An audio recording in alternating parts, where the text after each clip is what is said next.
Hello and welcome to another Howard Science video. Today we're going to do the first biology required practical, which is looking at microscopes. So the different parts of the microscope, how to set them up and how to make a slide. So first of all you need to know the parts of the microscope. So we've got some really nice microscopes at the Howard. They've got their own built-in lamp.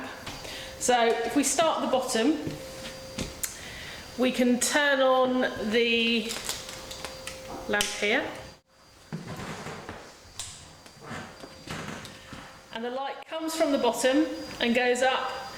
This is the stage, goes up through a hole in the stage, and then the slide sits on the stage and the light passes through. It's got to be a very, very thin specimen so that you can see it.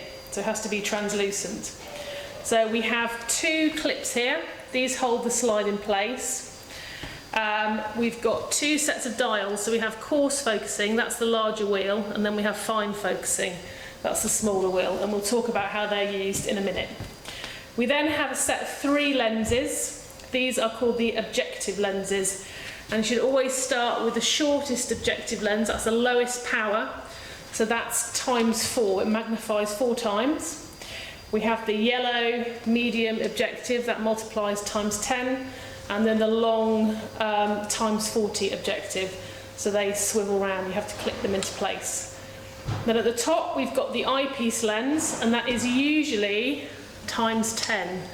So if you are working out the total magnification of whatever it is you're looking at, you multiply the eyepiece lens by the objective lens that you're using. So this would be 10 ×4, and the total magnification would be ×40. Might have an exam question on this. What's the method of making a slide? You can either make a slide of animal cells, which you could use your cheek cells for, or you can use an onion to make a plant cell slide. So we have a very old onion here, but it's great because it's a red onion, and these red layers here, the cells are very clear. You don't actually need a stain to see the organelles, although we do have iodine here as well, which we're going to add to it. So what I've done is I've cut a little piece of the onion like that, only a very small piece, and then I have pulled off the red membrane, and I've laid it as flat as I possibly can onto a glass microscope slide, which is on this white tile. So right in the middle. Now I would be able to see the cells quite clearly as it's a red onion, but just to ensure that I can see the organelles, I'm going to use this iodine solution to stain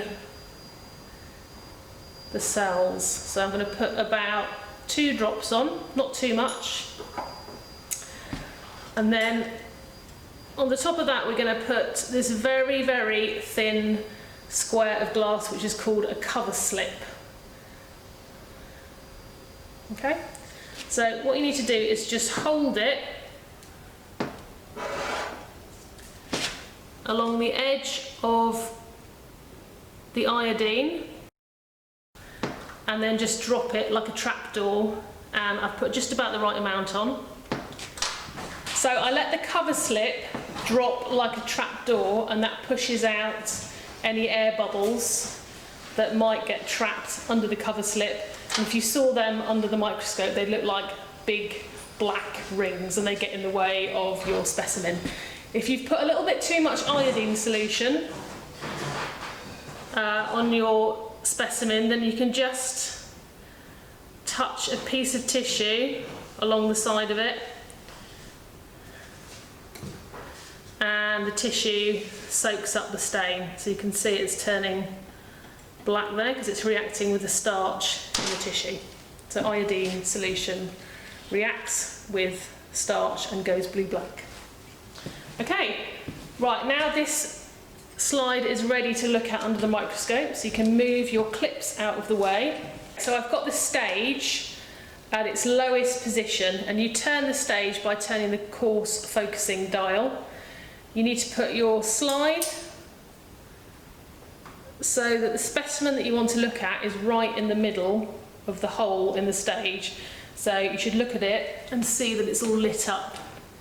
Now the eyepiece moves, so you can have it in any position that you want. And then you're going to move the stage upwards using the coarse focusing wheel. Just look at it from the side. Right, that's as high as it will go. And then you're going to look down it, and you should see purple cells, so that's the red onion cells. Now at this stage we're going to use just the coarse focusing wheels and just adjust them so that you get a really nice clear image.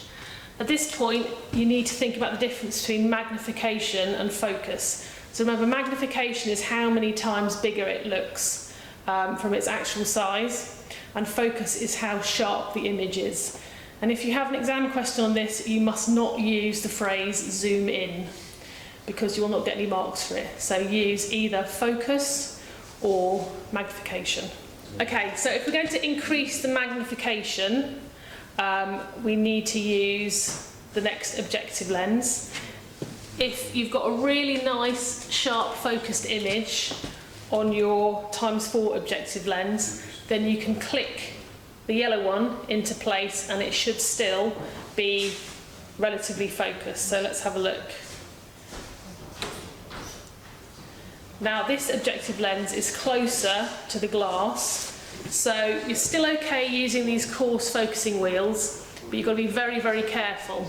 So look down at it, it's still pretty focused, but I'm just going to very gently adjust it so that the image is clear. Right, now I can see the cell walls clearly, nucleus in the centre and the cytoplasm. That's about as much as you can see in plant cells using a light microscope like this, an optical microscope.